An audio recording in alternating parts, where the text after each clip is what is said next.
Hello po mga Kalingap, welcome back to my vlog. So today po, i-interviewin po natin si Kalingap Dan. So medyo intense po ang ating mga tanong dito.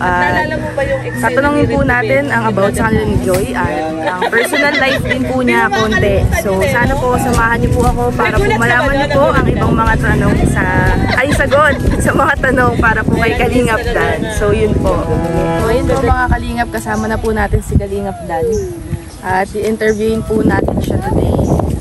So may mga questions po tayo dito na ipapasagot sa kanya.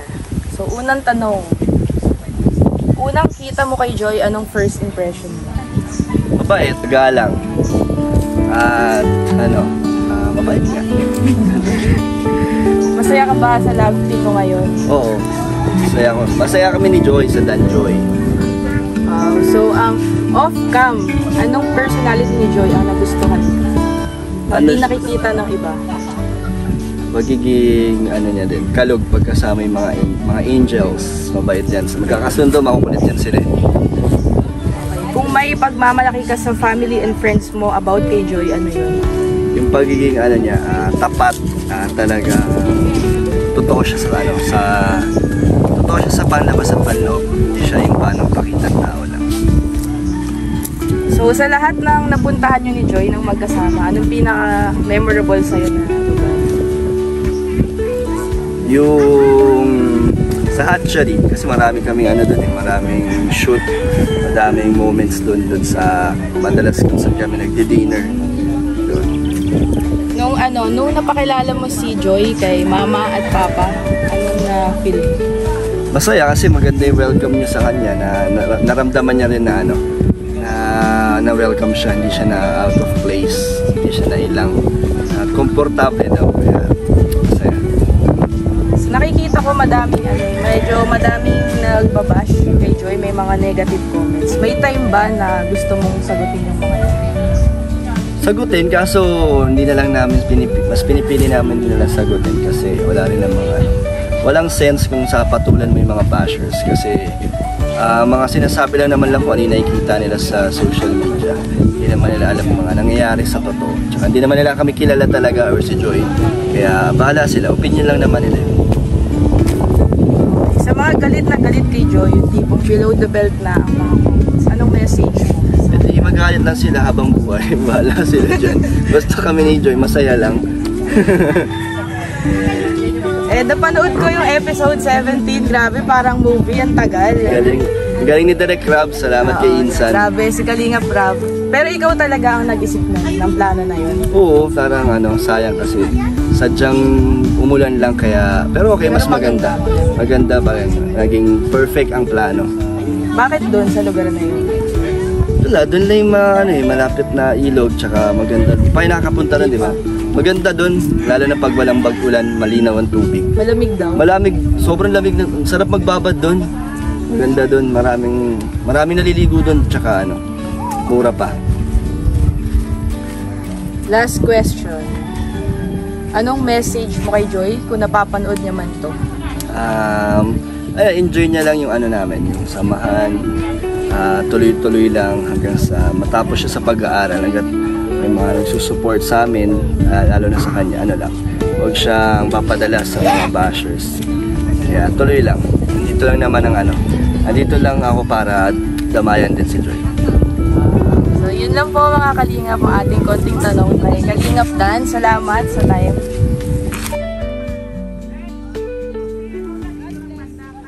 So yun po na mga Kalingap, in-interview po natin konti si Kalingap Dan. At sa totoo lang po Kalingap, yung episode 17 po na pinanood natin, sobrang intense po nun. Para pong movie, ang tagal. At ang grabe yung edit po, sobrang ganda. Ganda po ng mga kuha nila Kalingap Dan at ni Joy. So sana po magkaroon ng chance na ma-banding din po natin si Joy, kasama si Mama, para po mas makilala pa po natin siya. At kasama si Kalingap Dan doon syempre, at si Kuya Brooks, sila Tita Elena, para po makabanding namin siya kahit walang camera kasi gusto namin siya makilala. So yun po mga Kalingap, sana po suportahan niyo po ako, si Kalingap Dan, ang buong Kalingap po, sa araw-araw po, para po mas makapagbigay pa po tayo ng tulong sa iba. So, ngayon po mga kalingap, si Mama Gemma naman po ang ating interviewin about Hello kay po. Joy. So, may mga tanong lang ako sa'yo dito about kay Joy. Okay lang ba? Okay lang. Sige. Unang tanong. Unang kita mo kay Joy, anong first impression mo? Mabait po. Kahit nung unang ko siyang makita po, yung nagpa-dinner po ang Danjoy. Pangalawa po, yung ribbon cutting po kay Dayan. Pangatlo po, yung birthday po ni Bobby. Nag-bless pa po siya sa akin. At saka makikita niyo naman po sa mukha ni Joy na mabait siya at magalang. Masaya ka ba sa love team ni Kalingap Dan ngayon? Ay, opo, support lang po ako sa kanilang dalawa. Kung sinong pong nag-love ni Dan, love ko na rin po. Support ko po silang dalawa. Tsaka parang anak ko na rin po si Joy. Wow, off-cam. Anong personality ni Joy ang napansin mo at nagustuhan mo? Yung ano po niya, yung mukha niya, mukha po naman siyang mabait. Makikita po sa mukha niya na mabait siya. Tsaka napakagalang po. Wow. So, sa lahat ng episode ni Kalingap Dan at Joy, anong pinakagusto mo at bakit? Number 3 po, tsaka 17. Yun po yung nakakakilig. Dalawa. Bakit nagustuhan mo yung 17? 17, ito po yung para siya si Superman, parang si Tom Cruise. Ang cute nila, nakaangkas si Diwata sa motor ni Superman. Bagay po talaga silang dalawa. Lalo po yung naglalaba po silang dalawa. Nakakatuwa po, inamoy pa ni Kalingap Dan kasi wala pa daw sabon. Super kilig po. Paano yung kilig? Ha? Paano yung kilig? Ay talagang mapapatalon ka po. Ilang beses ko pinanood yung episode nila number 17. Wow. Ang galing po. Anong feeling mo nung nakilala mo na si Joy? Masaya po na nakita ko po talagang bagay po silang dalawa. Basta kung ako naman po tatanungin, talagang gusto ko rin po si Joy. Solid Dan Joy po tayo. Sa mga galit na galit kay Joy, syempre nakikita mo din mga negative comments sa kanya. Ay, ako talaga, kung anuhin ninyo, ayoko talagang binabas si Joy kasi mabait talaga si Joy. Napakatahimik ng batang yan. Anong message mo sa kanila, sa mga nangbabasa? Sana po, wag nyo naman po iba si Joy kasi kawawa naman po. Nag-aaral po ng mabuti si Joy.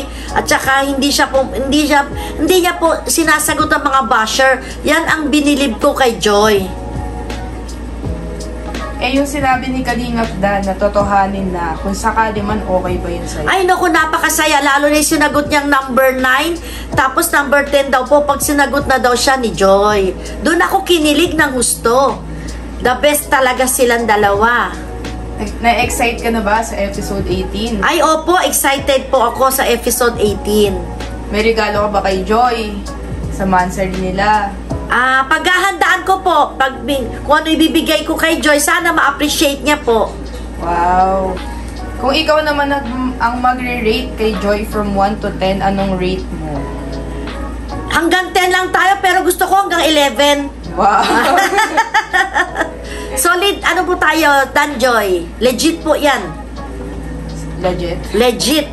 Anong message mo kay Joy? Malay mo nanonood siya ngayon. Joy, sabi ko sana kung nanonood ka ngayon, sana aral ka mabuti.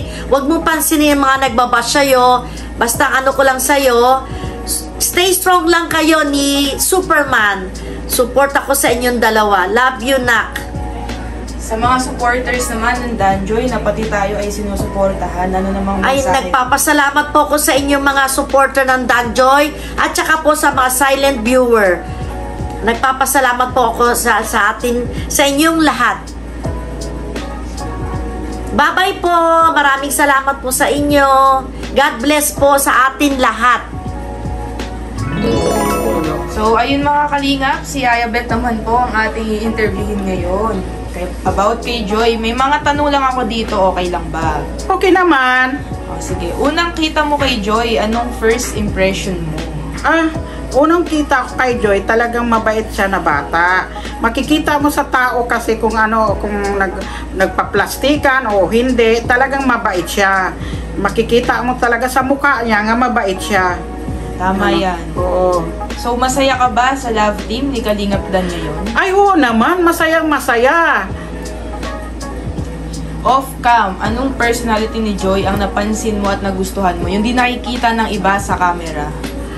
Ang gusto ko kay Joy ay ng tahimik, mabait, at saka yung gusto ko yung mukha niya maamo. Yun. Gusto ko talaga yung mukha niya maamo talaga si Joy. At saka mabait. Yun. Sa lahat ng episode ni Kalingap Dan at Joy, anong pinakagusto mo at bakit? Ay, yung pinakalas, yun ang gusto ko sa lahat. Yun talaga. Yan talaga ang gusto ko. Bakit? Ba't yun? Siyempre naman. Kilig dun eh. Sobrang kilig eh. Ang tagal mo. Oo, ang tagal-tagal. Akala mo. Pero kahit matagal, parang nakakabitin pa din. Di mo alam na Oo, bitin nga eh. mag-iisang Oo, oras. kala mo, nasa teenager din ako eh. Anong feeling mo nung nakilala mo na si Joy? Ay, masaya. Ay, tapos akala mo mabilis lang. Akala mo mabilis na. Close na kami ni Joy agad. Oo. Kasi alam mo, magaan sa loob ko si Joy din. Kasi parehas kami Pisces siya. Pisces din ako. Oo, di ba? Mabait ang Pisces. Akala nyo, malambing pa. Sa mga galit na galit kay Joy, syempre minsan nakikita mo yung mga negative comments sa kanya, di ba? Yung iba below the belt na. Anong message mo sa kanila? Ang message ko sa inyo ay sana tigilan nyo na yun. Ay, hindi naman kayo na ano ng tao eh. At saka, mabait yung bata yun. Bakit inakuha nyo? Ganon. Bakit nagagalit kayo? Hindi naman kayo na inaano ni Joy? Si Aya Parang hindi naman talaga sa totoo lang, hindi naman sila inaano ng bata eh. Parang ikaw yung nanay ni Joy. Di ba napanood mo na yung episode 17? Grabe, di ba? Parang movie. Oo, kung talaga. Kung mag-rate ka sa kilig mo, 1 to 10, anong rate mo sa kilig mo doon? Ay, 1 to 10? Siyempre, 10 ako. Wow. Yung sinabi ni Kalingap Dan na totohanin niya na kung sakali man, okay ba yun? Ay, okay na okay. Sana nga, totoo talaga yun. Oo, sana totoo. Ganon. Kung ikaw ang magre-rate kay Joy from 1 to 10, anong rate mo sa kanya? Kung ako kay Joy? Oo. Kung ako nagre-rate kay Joy? Oo nga. Oo, siyempre, dadagdagan ko pa. Wow, ilan? Gagawin ko ng 15. Wow!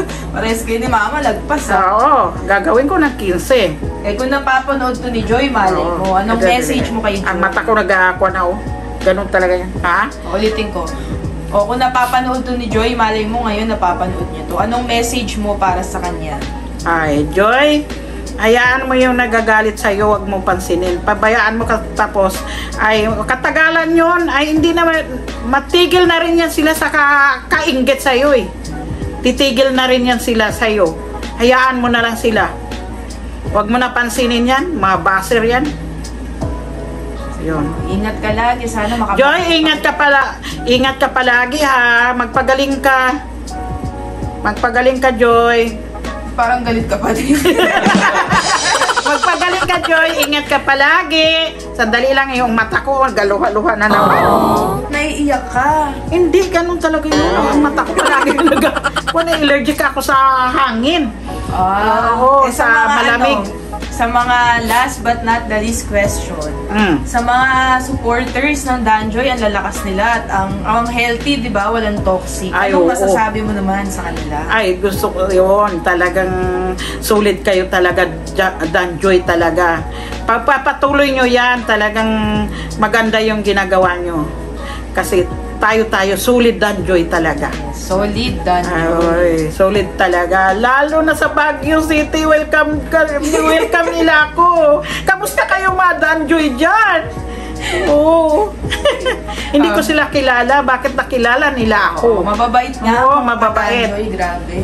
Wala tayong masabi. Kaya siguro si Joy ganyan din. Hindi na lang pinapansin kasi alam niyang protektado siya. Oo nga. Tama yun. So, yun lang, Yabet. Salamat sa iyong oras. Sige, Joy. Ingat ka palagi.